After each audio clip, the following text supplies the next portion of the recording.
Hello, hello, hello. Happy CPI Wednesday, everyone. Hope everyone's doing well. Good morning, Donald. Good morning, Patrick. Good morning, Christo. Good afternoon, Charles. Good morning, Jacob. Good morning, everybody hiding in the background. There's a bunch of people here, but very few people in the chat. Where do we sit here? So if you were sleeping, core inflation rate coming in better than expected. The headline coming in better expected. Core coming in roughly with consensus and forecast, so coming in line. The core from the Fed perspective is much more important, still at 5.6% year over year, and month over month coming in 4%. So annualized, that would be, if that held, that would be 4.8%. Market taking off on the headline inflation number month over month, also coming down. So the market going into all out buy mode on that, which even surprised me, the amount of buying that triggered, because this is still pretty high and sticky inflation from a core perspective. Also, energy, crude also breaking out to the upside. Next month's CPI with energy is going to be interesting also. So yeah, I think we're going to reverse George. Good morning, options 22. Good morning, Royal Palms. Good morning, Ted. Good morning, Anissa. Good morning, Sashi. Good morning, Connor. All right, now we got some people coming in. So, but we've got some patterns at least. Remember, at least with patterns, we have something to trade off of. What else is coming out today? We got, so if you're a crude trader or oil trader, you got your EIA numbers coming out in about an hour and 25 minutes. And then do not ignore the FOMC meeting minutes. As Bob mentioned yesterday, these are going to be the minutes that also contain any language with the fallout from Silicon Bank. So I would not ignore those at 1 p.m. Central. So let's see, it was a massive buy fest. You see everything green, especially the mega caps that are down slightly and then rallying. Oil stocks rallying, financials rallying. Remember, financial earnings on Wednesday. Everything green. Everything green. The Fed will, let's just do a quick refresh because this was dropping. This is definitely a pause. No, I'm not seeing it. I mean, it still favors a potential rate hike. I'm not seeing it. It still is one more hike between May and June. I think they got to go with May.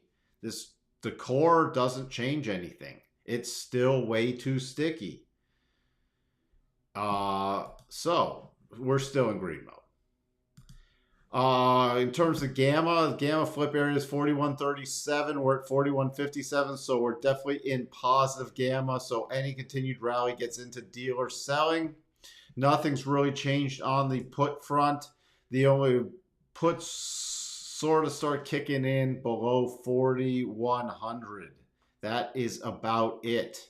So that's still a very strong floor. With earnings today, again, nothing. Tomorrow starts with Delta, Progressive, and Infosys. All right. So we had that spike up. You see here. Here was the massive spike. And now it's back tracing. I always like to go in when we get this kind of stuff, go into the open and watch between the 50 and the 62.5, which we've pulled into. Now, this will be interesting to see what it bounces. If we get a little bounce into the open, these are the levels I will be utilizing. The harmonic levels, so 41.61, 41.67, 41.72. And then I will be watching for a potential more significant topping pattern based off the bigger picture. Remember, we do have with this, we do have a potential double top in the S&P. That does not mean it has to trigger. It could get invalidated before it triggers, and this is not a huge reversal pattern yet. But, could take you back to just in front of 4,000, 4,021 if it does not get invalidated. If we do, again, try to push above the 41.71 highs, 4181, and then major cluster area 4190 to 4194. Hello, Christoph. Good morning, Lauren. Good afternoon, Eric. So, that's where we sit with the NAS. No double top pattern yet. Still caught here. On a rally, I'm going 3,200, then 3,250. Those are just the numbers that happen to work out with the harmonics. And above that is 13,200, 13,250, then 13,299. The major support is coming in at 13,080 to 13,100. So can't get bearish until we really break down below that. By the way, the S&P, we still have daily cycles running up and weekly cycles at the top. When this gets to top, if we still have this double top in place, it could get interesting. The Dow has invalidated the double. The Dow has invalidated the potential double top. Coming up, just spiking above this 34,078. I was watching that to 34,100. We spiked up to 34,119. So based off of that, what am I looking at here on any pullback? My key support is about 33,871 to 33,900. That's what I'm watching for there. Other than that, if we push back up, it's the 34,100 again, and then major resistance about 34,250, 260 area. Cycles getting back to the top on the daily and at the top on the weekly, but not rolling over yet. And we're at the highs at the beginning of February. A lot of things are at those highs again. So if they cannot get through there, watching for that rollover. Russell popping up, hitting that 50 again. On any push higher, I'm still focused on a reconnect with the 200 area, which is about 1827 to 1830. Minor support now coming in about 1815, and major support back sitting right around 1798 to 1800. The VIX, again, no fear, caught in the little range. The DAX. Let's see. The double is invalidated. So nothing left to there. So any pullback area on the DAX would be roughly to 15.8. Didn't quite get this 15.996. And markets across the board are priced into perfection. Little rotation up. Going to watch where the notes close, because this is a %B buy if it closes above yesterday's high. And again, thanks to Sterling, my levels were off. This did trigger the weekly double top. So double bottom. We do have a major bottoming pattern, even on a pullback in here. And just for everybody's knowledge, this, again, is a huge weekly and monthly pattern. The stop would be on a closing basis below 111.19. So you could have pullbacks, you could have basing all around here without ever stopping out that pattern. Dollar index still has the potential major double bottom. If it breaks below yesterday's lows, which I talked about watching, it's just a retest of this 150 level. Crude breaking out, hitting that 50-period exponential and stalling out right there. Oh, that's the weekly 50. Sorry, I'm still watching for a potential reconnection with this 83.80 area with the 200, 83 to 83.80. And we are setting up with the divergence unless this really pushes through there. Gold has now a potential double top. Going to keep an eye closely on this one, though, because I am watching for a more substantial, longer-term sell pattern, which then, again, this would be watching for the pullback and then seeing how weak gold gets. I'm not saying, hey, just walk away from gold. I'm saying let's see. But this would be a great area to potentially trail a stop with. Because now we have a reversal pattern. Good morning, Sterling. I wouldn't really call gold dumping. Gold's not really dumping, Pep G. I'd say it's a slight pullback that established on the rally up the potential double top.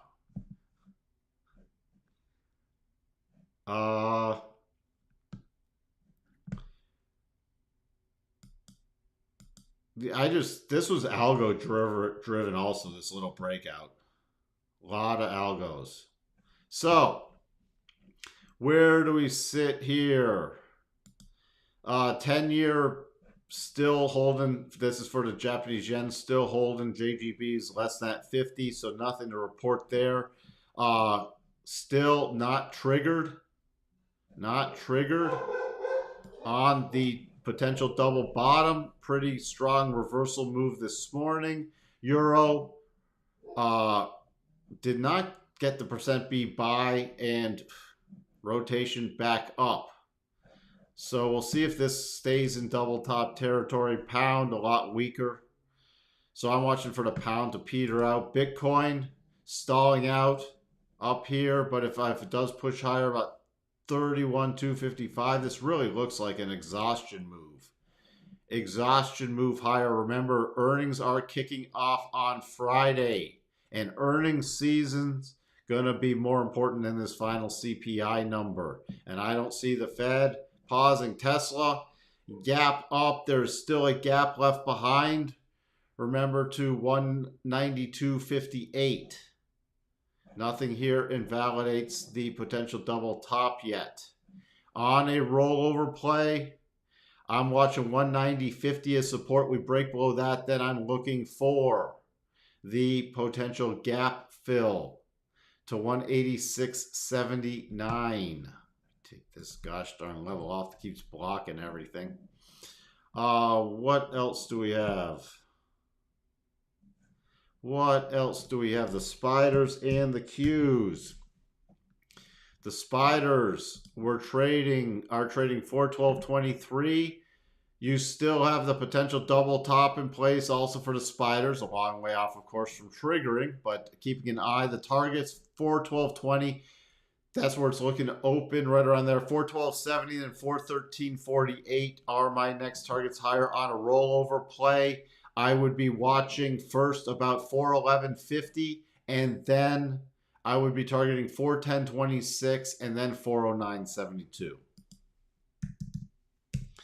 For the Qs, on any route, we're looking with a slight gap up on any rollover play first. 317.83 would be my first target, and then 315.83. To the upside, if this can finally get any kind of push up, remember it's been sitting in consolidation the last 4 days. Really, we're looking at 319.43 and 320.53 are my key levels. So I don't think the spiders are going to 420 today. All right. There. We got through it. Fox. You wanted Fox here. Check out Fox if you have time. Post it in Discord too.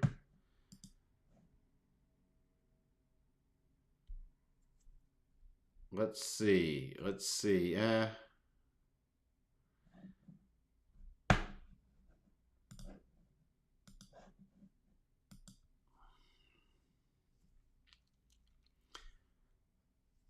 I'm just looking to see what we have here. If you can get some follow through above here, my next target I'd utilize is 32. It's still in bullish mode. This is not a double top. So unless it breaks back below 30, 40 on a closing basis, it's in consolidation. You can watch for that breakout play above 31.50 again. That's the only thing. Other than that, it's in a choppy consolidation holding above the 200. You have a little clear path move, but my only target, if anything works above would be 32. So what's the difference between stochastics and stochastics RSI? The way they're calculated. The stochastic RSI also incorporates the RSI as one of the lines in there. You can just, there's a place like Investopedia has a write-up on it. You can just go to Investopedia and look up stochastics and look at the calculation for stochastic RSI. I prefer stochastic RSI. That's about it today. Let's just take a look at that yield curve. Again, based off the futures, still caught in the range, so nothing new there. Based off the direct, still trying to, this is still interesting because it's still potentially trying to break down and backfill some of this. And the 10-3s are back going to retest probably these lows. For the market to think that I mean, I'm strongly in they're going to hike still in May. And there might be a couple descents in there, but they're going to hike in May and then they're going to pause. So that's what I'm still in the camp. Let's just double check to see what everything is going into the open. Then I'm going to, there's no point in harping on this, about 67%. It was completely, I mean, if you look at this was algos reading the headline number. This was algos reading the number. Boom. That, it was, hey, the headline number better than expected, buy everything. Boom. And then stair-stepping it back. So, gonna watch to see how this rolls up into the open, but that's where we sit right now. Just bigger picture. Again, don't forget, we're in the major top area from beginning of February. We're retesting that top areas from beginning of April. With you got the end of March into beginning of April, little run up, little pullback, and this again is a secondary reaction. The secondary reaction so far has produced a potential double top. We'll see if that sticks or not. Going into earnings. With that, I shall see everyone after the close. Bye for now.